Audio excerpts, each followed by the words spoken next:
Yes, hello, I'm Justin Whatling. I'm the Chair for Health at BCS, the Chartered Institute for IT.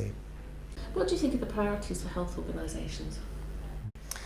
Well, there's lots of challenges for how we're going to create a high quality service that costs less money to run. And I think there's going to be a lot of focus that needs to be applied to the demand side, understanding our populations of people better, whether they're populations of people being readmitted to hospital or populations of diabetics that need better care. We're going to spend a lot more time on understanding the supply side and where is care best delivered across those networks of care that are evolving.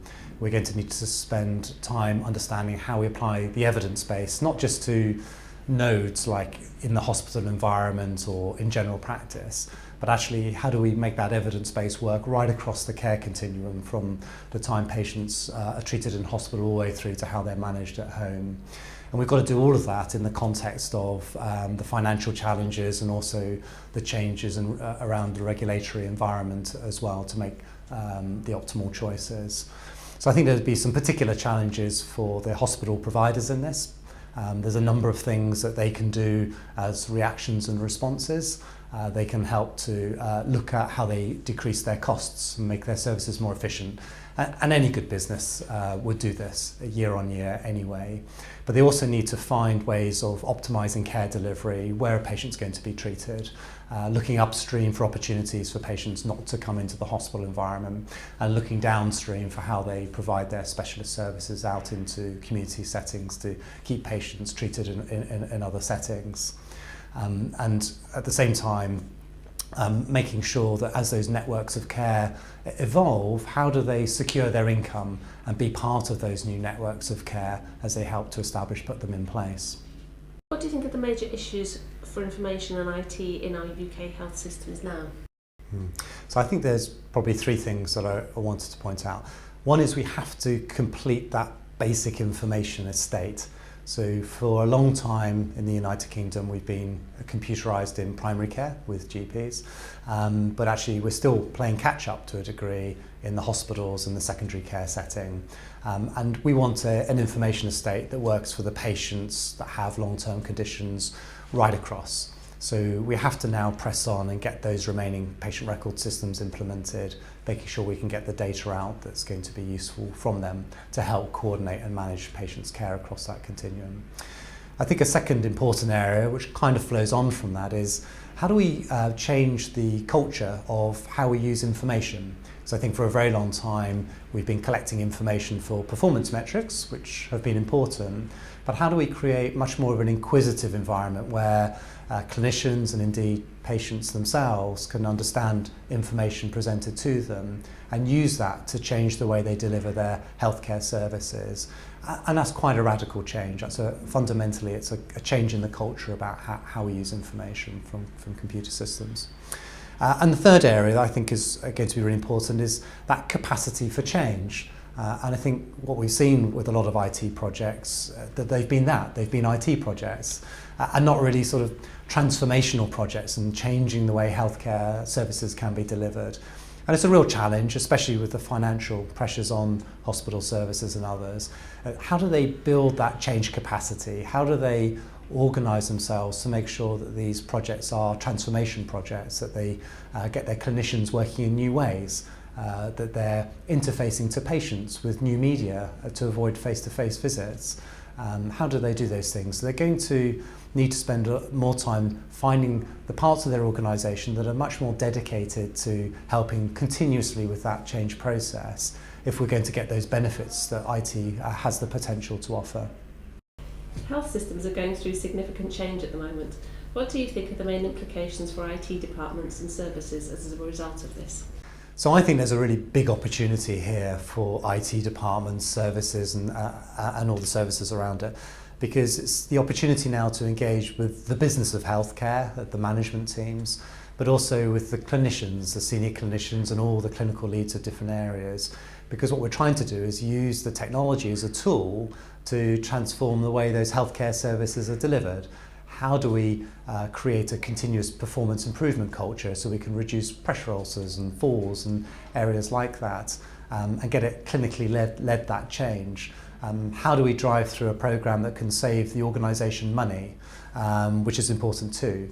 How do we deliver services in a new way? Do the patients need to come in? Can we do those follow-ups with patients when they're at home using telephone or other types of service? So I think the opportunity here is for the IT departments to engage with the mainstream business and the mainstream clinical professions to work out together actually how they can together create a real good case for change and then drive it through and make sure that it's very much driven around the benefits, those predicted benefits they think they're going to get, and then measure them out and make sure they're achieved. So I think that's the big opportunity for IT, is to really come out of the back room and spend a lot more time focused on the business of healthcare and how that can change for patients. Beth. Who should attend this event and why? Yeah, so we've designed the event to be good for managers, for clinicians and for IT and informatics professionals. It's really important they can all come together and understand how IT can change the healthcare environment. We've made it very user-centric. It's important to us. It's a really good opportunity to have that dialogue on what are those emerging user requirements and how we're going to work together. So we've designed the whole programme around a set of partners to make sure the work streams give that user-based experience. So we've been working with NICE, with the Care Quality Commission, HQIP, Monitor, Royal College of Nurses, Royal College of Physicians, and importantly this year, a new group, the Private Health Information Network. So all of those groups have helped put together really strong content for our users to come along. I think then from the delegate perspective and what they can hope to get out of this, I think part of it's about learning new skills, and there's a lot to offer here about how they can do that.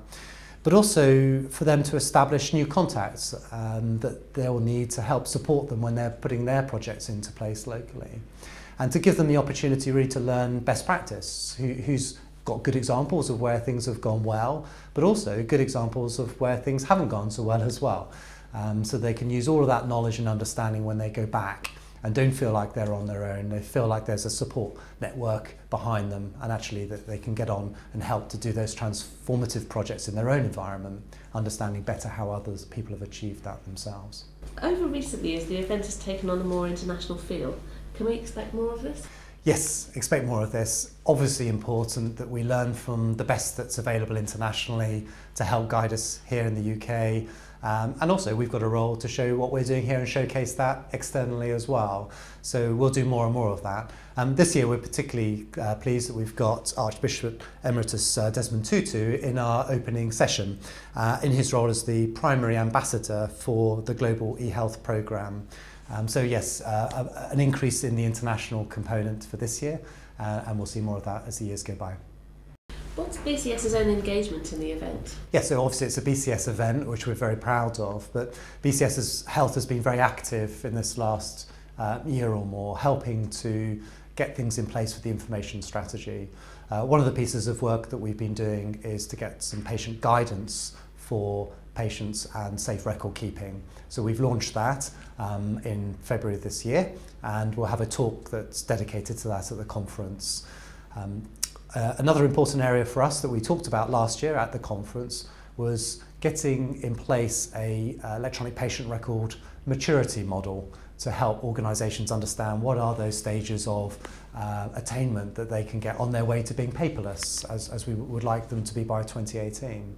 So we've been working in BCS very closely with HIMSS to look at the European EMR adoption model and seeing whether it's fit for purpose for the UK market.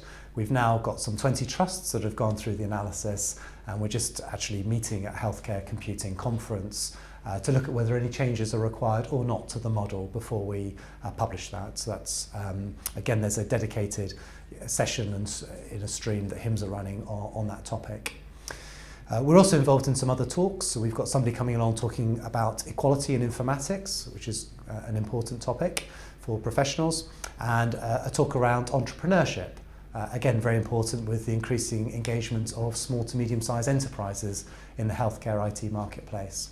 And then finally, BCS are running a stream, as you'd expect, on professionalism to talk about what we can do and how we work with people to help improve the professionalism of IT.